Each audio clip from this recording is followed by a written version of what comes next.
রান্না করে কি হাত কালো হয়ে গেছে? অনেকটা বাজে হয়ে গেছে। কোমর, হাঁটু, বগল, গাড় সব জায়গায় কালো হয়ে গেছে। তাহলে 5 মিনিটে এই কালো দাগ সারিয়ে নিতে পারবেন। হ্যাঁ বন্ধুরা, আজকে আমি এমন একটা রেমেডি নিয়ে চলে এসেছি যা আপনাদের সঙ্গে শেয়ার করব। একটা একদম ঘরোয়া রেমেডি যেটা আমি নিজে ব্যবহার করি আর সত্যি বলছি দারুণ কাজ করে। তিনটার খুব সাধারণ জিনিস লাগবে। 1 চামচ লেবুর রস, 2 চামচ বেসন, 1 চামচ মধু, এটুকুতেই হয়ে যাবে। হ্যালো গাইস, আসসালামু আলাইকুম, ওয়েলকাম মাই টু ইমা বিউটি অফিসিয়াল। আজকে আমি শেয়ার করব আপনাদের হাত রান্না করে কালো হয়ে যাওয়ার এটা সমাধান। আমি আজকে এমন একটা রেমেডি নিয়ে চলে এসেছি। আমি অর্ধেকের মতো লেবু নিয়ে নিচ্ছি। আমার 1 চামচের মতো লেবুর রস প্রয়োজন। এটা ভিটামিন সি, এটা ত্বকের অনেক ভালো কাজ করতে সহায়তা করে। এই লেবুর রস অনেকটাই কার্যকর। আমি তা উপাদান বলে দিচ্ছি, এটা কি কি কাজ করতে পারে আমাদের ত্বকের জন্য।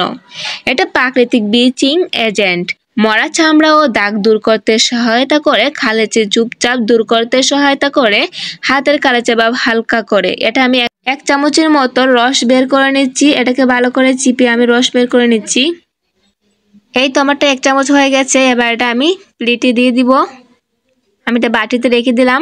এবার আমার যে উপাদানটা প্রয়োজন সেটা হচ্ছে বেকিং সোডা। বেকিং সোডা আমি 2 চামচের মতো দিয়ে দিব। আমি এটা 2 চামচের মতো দিয়ে দিব বেকিং সোডা। বেকিং সোডা কিন্তু অনেকটাই ত্বকের জন্য কাজ করতে সহায়তা করে। এর উপাদান জানলে আপনারা অবাক হবেন।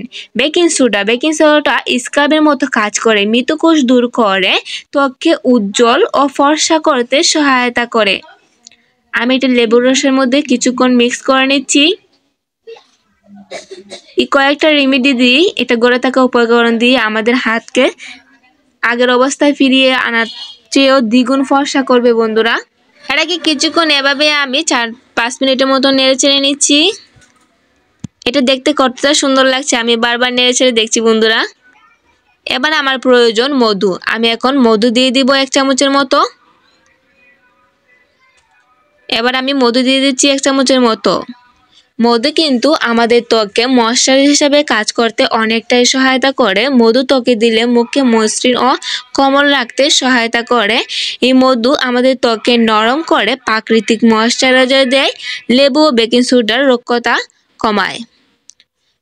লেবু আর বেকিং সোডা জ্বালা পোড়া ভাব থেকে এই মধু আমাদের রক্ষা করতে সহায়তা করবে। তাই আমি 1 চামচের মতো মধু দিয়ে দিচ্ছি। এই তো আমার পেস্টটি তৈরি হয়ে গেছে। এই কয়েকটি উপকরণ দিয়ে আমি পেস্ট তৈরি করে ফেললাম।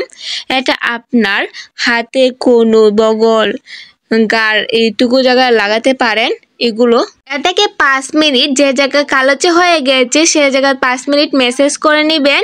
ম্যাসাজ করার পর এটাকে 10 থেকে 15 মিনিট রেখে দিবেন। তারপর হালকা গরম কুসুম পানি দিয়ে এটাকে ধুয়ে ফেলবেন। হ্যাঁ বন্ধুরা, এটা দারুণ কাজ করে। আমি আপনাদেরকে রিভিউ দিয়ে দিচ্ছি এটা কিভাবে কাজ করে। আমি আমার নিজের পায়ে এটা লাগিয়ে দেখেছি, অনেকটাই উপকার হয়।